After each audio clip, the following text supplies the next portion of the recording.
Hey everybody, my name's Brandon.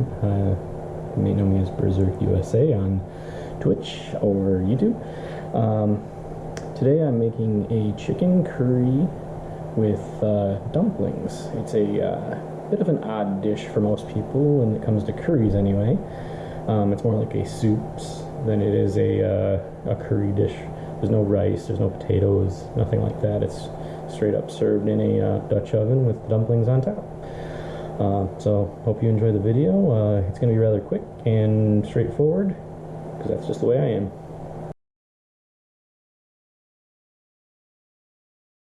This is one of my wife's favorite dishes. Let's get it started. I'm gonna start us off with a couple of carrots, a couple stalks of celery, one whole onion, and a nice serrano pepper. Just adds a little bit of heat. Like just a bit of heat. I'll probably add a little cayenne as well. And we're gonna start with making these big pieces into little pieces. Let's go. To save time, I'm gonna play this back in about double speed. Basically, I'm just gonna cut up the onion, dice it up nice and fine. Doesn't take too long to do, and I just use the technique I was taught by my mom.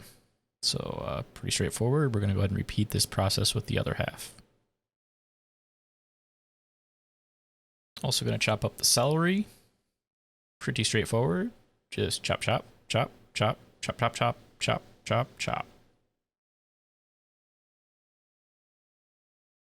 And with the carrots, you'll notice that I've partially peeled them. Some people peel them, some don't. I like a little bit of both. I'll just go ahead and chop them up nice and large. Once you get to the ends, though, you might want to cut them in half. You don't want two huge chunks. So go ahead and finish that up, and we'll move on to the next. Next up, we've got a serrano pepper. You can do two of these if you prefer, if you like it a little hotter. Just go ahead and slice them up thin, and I'm going to chop them up into smaller pieces. I just don't like big pieces, and they do tend to break down into the sauce and whatnot. And now we've got all of our vegetables completed, minus like the cilantro, the parsley, but we'll get to that in a moment. Now we're going to chop up some parsley and also the cilantro. Go ahead and get fresh parsley and cilantro if you can, but if you can't, the dried stuff will work. It really doesn't matter if you do the flat leaf or Italian or whatever you can get. Cilantro, though, make sure you pick out any yellow or kind of like nasty looking stuff, and go ahead and pick out the stems if you can.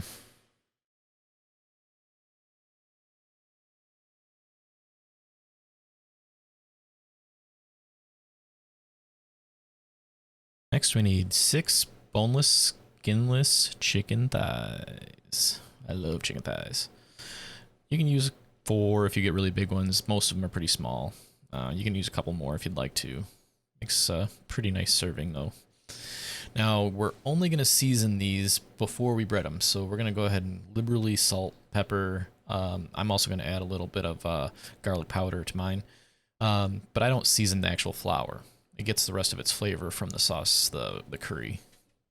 So we're going to go ahead and flip them, apply a little bit more salt and pepper. Now, I like fresh ground. You do need to wash your pepper grinder, obviously, after doing this. Nobody wants salmonella from something silly like salting and peppering their chicken, you know. So go ahead and make sure you get plenty of seasoning on it. You really can't overdo it too much. So I'm going to go back and hit it again, I think. Yeah, we'll do that one more time. A little bit more. Yeah, a little more. Ooh, just like that. And remember, again, we're not seasoning the flour, so it's important to get a good amount of seasoning on here. A little bit of garlic powder. Flip them over. Give them a little more garlic powder. You don't need a ton of that.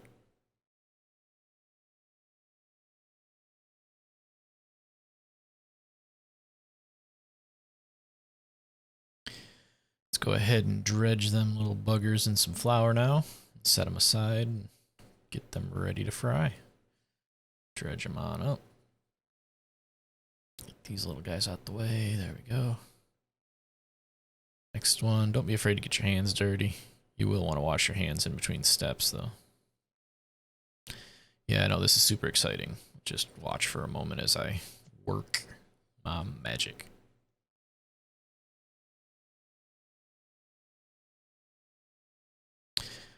Yep. There's another one. And 2 to go.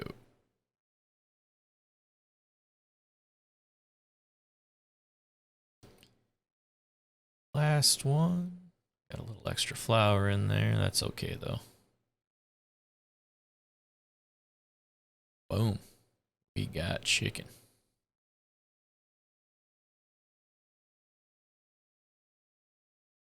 Look at that. Isn't it pretty? Yum, yum.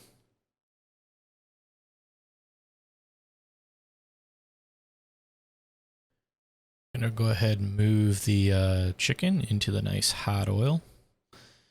Got room in there for about 6 pieces in this Dutch oven. I do recommend you use a Dutch oven. You're gonna have to put this into the oven afterwards. Now we're gonna brown them up nicely. We don't need to fully cook them though. Just get them a nice brown on both sides.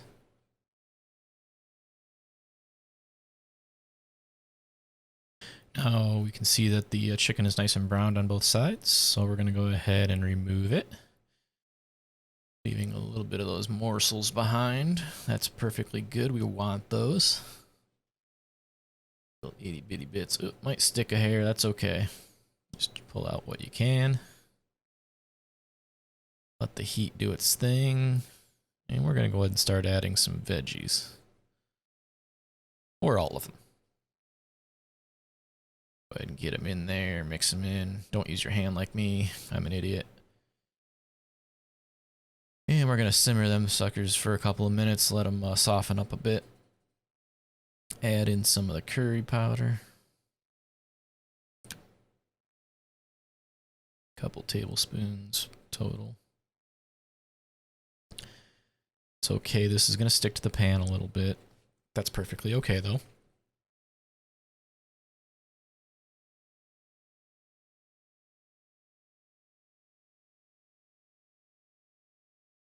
Now, I'm gonna go ahead and mix this up pretty good. Don't worry, like I said, it's gonna stick and burn a little bit to the inside of the pan, but that's perfectly okay because we're gonna add liquids later. They'll pull that off.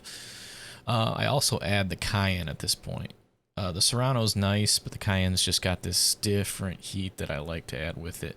You can use two Serranos if you like the heat that route, or none and just use a little bit of cayenne, or skip it all together if you prefer like the chicken noodle soup type. And now we're ready to start adding the other ingredients. It's smelling great and just softened enough. So first we're going to put some garbanzo beans, or chickpeas you might call them. Go ahead and drain those first though. Next we're going to use some chicken broth or chicken stock if you prefer.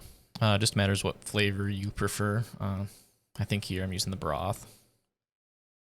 Gives it a little bit of saltiness. I'm going to use the whole 32 ounces. And just about done there. Perfect.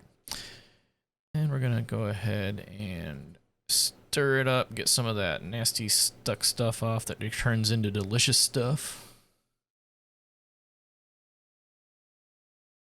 Now we're going to add a little bit of coconut milk, actually an entire can, dramatically as Tommy might say.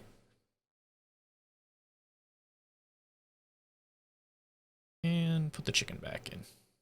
Now we're going to go ahead and turn this to a medium-low heat.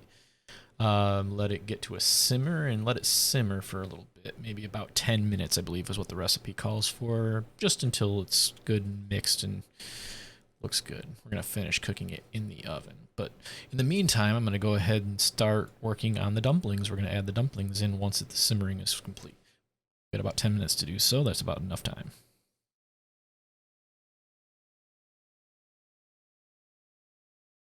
All right, now for the dumplings. So we're going to start out with about a cup of non-fat Greek yogurt. You do not want vanilla flavored. You want regular Greek yogurt.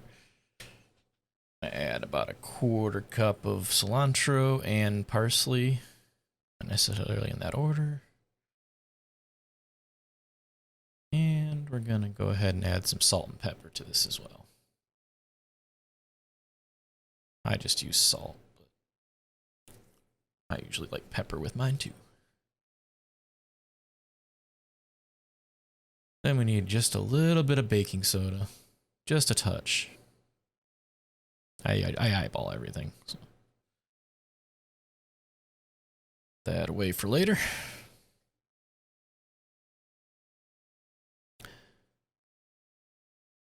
Next up, we're going to add some flour. Now, typically you want to use a chickpea flour, but I can't find that where I'm at. So a organic whole wheat flour is what I use in place of it. Now this makes it a little bit doughier, which I don't mind, but you may not like that. So you could try regular flour or perhaps mix some white flour with the wheat flour. Might give it a little bit of lighter texture. And we're going to go ahead and mix that nicely. You want to have it ultimately a thick, sticky dough. You don't want it to be too thin. It's not quite like pasta. It's not also going to be like a peanut butter. It's somewhere in between. You'll see here in a moment once I get it all mixed up nicely. Now I like to grab a second spoon to keep my hands a little cleaner. So I'm going to go grab another spoon, and this is a nice way to form dumplings and get them roughly the size you want. So we're going to give that a try. They don't have to be perfectly circular or anything. You just kind of smooth them into a roughly round shape and then drop them into the pot. Pretty straightforward. All right, now we're back to the pot. We're ready to start dropping the dumplings in here. Now, go ahead and spoon them in. You want them roughly, I don't know, the size of a small meatball. You don't want them huge. Some people prefer them smaller. I like them a little bit bigger. They do tend to be doughy though, so you might want to make them a little smaller than I'm doing here if you don't like that texture. But go ahead and drop them in all randomly, and they will tend to float after a little while in here. So go ahead and finish that up. You can see I'm putting them randomly throughout the mixture here. You don't necessarily need to see the whole process, but it's nice to see a few of them done. Just go until you've filled it up pretty nicely. This should be just enough to fill this Dutch oven up.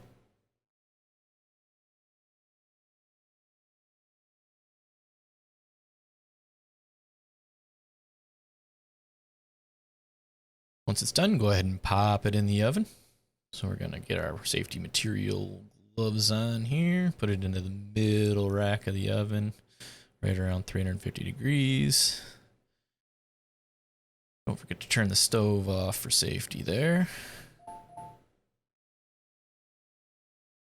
And go ahead and set a timer. I'm going to set 20 minutes. You should probably do 15. Go ahead and check it and just let it go a little longer if you need to. Let's see what we've got. Oh yeah, looking good. Delicious. And this is the finished product. It is so good. I wish you could smell this right now. It's amazing.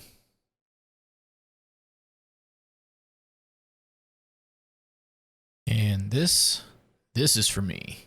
This is the final product in a bowl. And man, is it good. Might just be a little too spicy for my wife, but I really like it. Yum. Now, until next time, if there's a next time, we'll see ya.